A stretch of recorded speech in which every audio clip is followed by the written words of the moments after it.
Nintendo Switch 2 presentation is going to happen on April 2nd, 2025, and we are very close to it. So this video, I'm pretty much going to go over our previous presents, the reveals of the Switch, and really what we can expect based off the past. So let's first start off the Nintendo Switch reveal, right? Now, in the past, it started off pretty much with Breath of the Wild being played on a television screen by this dude over here. It's all mysterious. And we're like, oh my god, there's a new Zelda game coming, right? The Switch reveal was kind of crazy. Like, not only that, but we had other games too. We had people at an airport.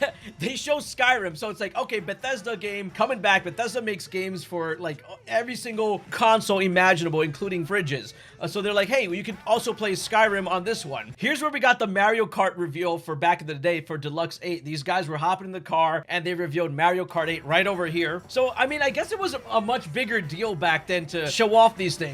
Then they're like, all right, let's get the sports fans all hyped up for this. And they started to show some EA games, some NBA over here that you can play that. You play your basketball in real life. You can play your basketball on the Switch. Then this part was crazy. They're like, let's reveal a new Super Mario game right away. Like immediately. And this Switch reveal was happening all the way back in October 20th, 2016. And then they wanted to make this like amazing Splatoon kind of reveal as well. So they make this whole esports thing as like, you can play Splatoon as well. There was a completely big lineup when it came to showing off what happened on the Nintendo Switch on that reveal. Versus what we got in our reveal was completely lackluster compared to that. And we just boot up this one here. Check this out. They wanted to show off the console more this time. Here we go. We got all these little things like, oh, you have USB-C on the bottom. We have USB-C on the top. And it's bigger Joy-Cons. And we got these cool stuff. But then in the trailer, that's when they revealed the Mario Kart that made everyone go crazy. We're like, oh my god, Mario Kart 9 reveal finally happened.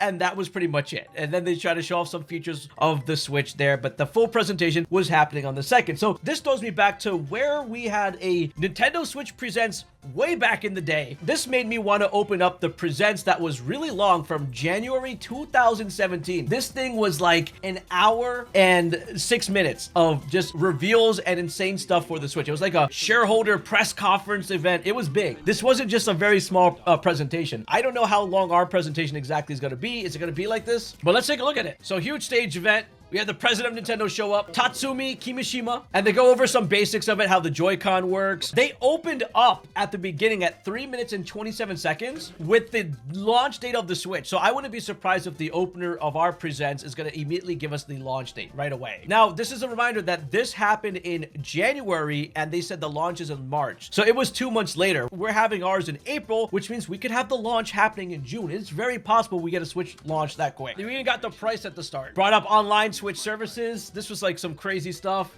That was big when everyone's like, yo, region lock games are gone. That means you could buy games in Japan and play them. I ordered Detective Pikachu from Japan and I was able to get it. So that was a pretty big thing. Like, just the beginning was crazy. Then during the Presents, they had a little more presentation on it. Again, Breath of the Wild was being shown off over here. Very exciting stuff. HDMI, how it works, connects to a TV, the TV mode, the tabletop mode. They were just blowing our minds with how this works. Yoshiaki Koizumi then came up during the Presents, and then he started to get into the meat and bones of this entire thing of how it works with the Joy-Cons. They also showed off amiibos during this presentation and how they work on the Switch. Hopefully they work on the Switch too. And then the crazy thing was like showing off the rumbling, and I think the famous clip that we had from back there was the ice cube shake. Years later, I watched this and I'm like, wait a second, I didn't realize it knows the hand gesture. So rewatching this kind of blew my mind. So they're definitely going to feature the new Joy-Con ones, especially where the mouse just like they try to glide it with the mouse. I'm sure they're going to show that live in action. Then we got the trailer for the 1-2 Switch using the advantages of the Joy-Con and how they exactly work. So I'm pretty sure we're going to get a launch title that incorporates whatever features this next Switch 2 has. Oh my god, there were so many things. So then after that, Nintendo revealed a completely brand new IP, ARMS. This is where ARMS finally came out, and I know people are probably going to wish for an ARMS 2. Maybe we'll get it. It was a really interesting fighting game they had. But let me know what you think about ARMS exactly, and how's it going to do. Hopefully we get ARMS 2. After that, we then had Splatoon 2, which is a Nintendo IP. I wouldn't be surprised if we get another brand new Splatoon. Like, they came out, they revealed a bunch of stuff, how it works, like, really interesting stuff here. They announced that it's coming in the summer, so this was not a launch title specifically, But listen, Splatoon 2 also got announced. Also during the presents, they're like, all right, we gotta launch with our boy Mario. And we had the reveal of Mario Odyssey. First party IP. You gotta do a Mario launch. So I'm really basing this off of the fact that we are 100% getting a Mario reveal on that day itself. Whether it's gonna be a launch title or not, that's totally up to Nintendo. But they are definitely going to give us a Mario game. Hopefully Odyssey 2. I think Odyssey deserves a sequel. I felt like that game was really quick, but I definitely can see this happening. That was a really fun game. Damn. And then we had the insane launch of Xenoblade Chronicles 2.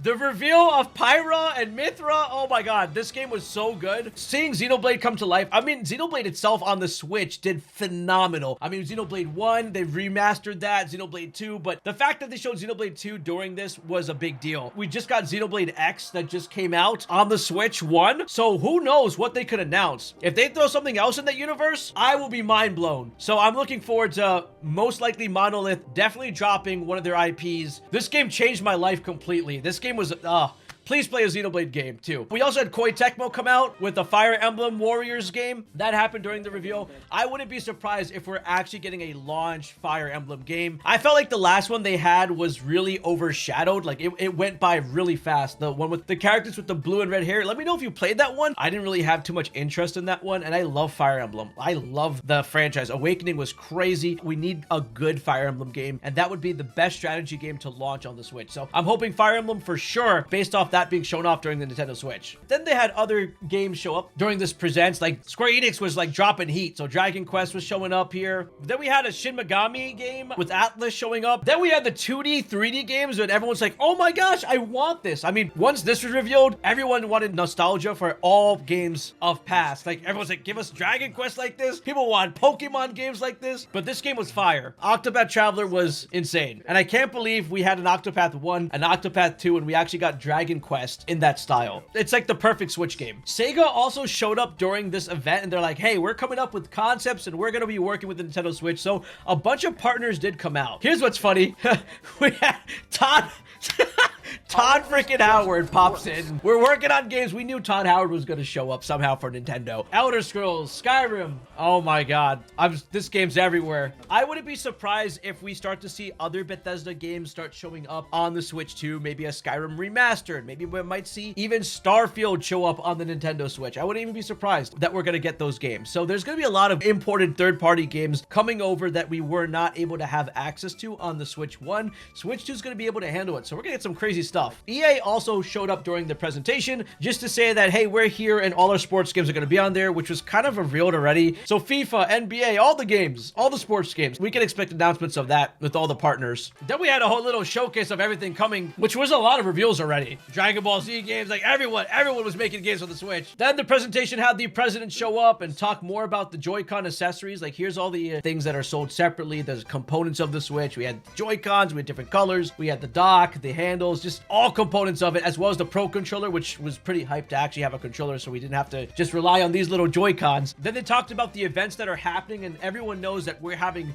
a public event starting for the Switch in New York on April 4th, when the public gets their hands on it, so people get to actually play test the Nintendo Switch, which is really cool as well. So that's definitely going to probably be announced. And towards the end, they had Reggie just hanging out in the Nintendo New York store, and then this was the teaser soundtrack Zelda game, and this is how they announced this thing. This is insane. When was it going to launch? That was the big question. Mr. Miyamoto. Miyamoto's here. Hi, Reggie-san. You're here early. Bro, this hits me in the feels, man. Hi, Reggie. Mr. Ayanuma. Ayanuma's here too. The way they ended this exact presents, they were like, all right, we're teasing everything about the next game that's coming out. So we all just wanted to know a reveal date for this. I guess that settles it. There's nothing left for me to do. None of these guys announced the game. So we're back at the presents at the end. They announced the exact date again. They bring it back. The ending of this was the most insane trailer I have ever seen in my life. This trailer to this day will give me goosebumps. I don't even think Tears of the Kingdom can live up to the Breath of the Wild trailer. I don't think any Switch trailer can live up to the hype of this. Maybe Smash Bros, but this one's crazy. Oh my god. All rise for the Zelda anthem. Okay, the most hype part's coming. Hold on. This part was crazy. Oh, I got goosebumps. I got goosebumps. How do you top this? How do you top How do you top Breath of the Wild on the Switch trailer, dude? I don't think anyone's been able to top this. Let's wrap up, basically, you know, based on the Nintendo Switch Presents of the past, what are we going to see at our presentation? We're going to get the launch date of the Nintendo Switch, guaranteed. We're going to get a breakdown of every single component possible. We're going to get a bunch of reveals for first-party IPs. This includes Mario, most likely, Zelda, maybe a Smash Bros. I think Smash deserves its own Presents. I don't think that should be part of the launch, but if they do that, that'll be mind-blowing. Maybe they might talk about Pokemon. Pokemon seems to always be placed in its own category, so I'm not really expecting too much Pokemon. Splatoons is going to happen. I think Fire Emblem is definitely going to be a big mention here, and I think Monolith is going to reveal something Xenoblade. I don't know what, or maybe a brand new project that they're completely starting from scratch, because I think if they nailed it with Xenoblade, they can nail it with any single franchise ever. I definitely think third parties are going to definitely show up during this event. I think Square Enix is going to show up. Square Enix got a bunch of IPs to tag along with. I think Sega is also going to play a big role to make a big statement. These companies are going to be like, all right, we're making an exclusive game for the Nintendo Switch. I also think we're going to get a lot of games that we previously could not get on the Nintendo Switch 1 because of the graphic limitations officially on this thing. So certain games that are on PS5, that are on Xbox, I think we're going to get Monster. I think Capcom's going to show up, and we're going to have Monster Hunter Wilds be on the Nintendo Switch. I wouldn't even be surprised if we get that game on here. Ubisoft might throw Assassin's Creed on there. This Presents is going to be insane, right? We saw the past, and we're in the future now, and Nintendo is going to dominate. So the Presents is going to be on April 2nd, and I will be live streaming the event, so make sure to join me for the hype. Nintendo Switch is just pretty much stacked, and I'm really excited for what they're going to do. They know exactly what they're doing. They know how to get the hype going, and this is going to be the biggest console launch ever. So I'll see you all at the live stream on April 2nd.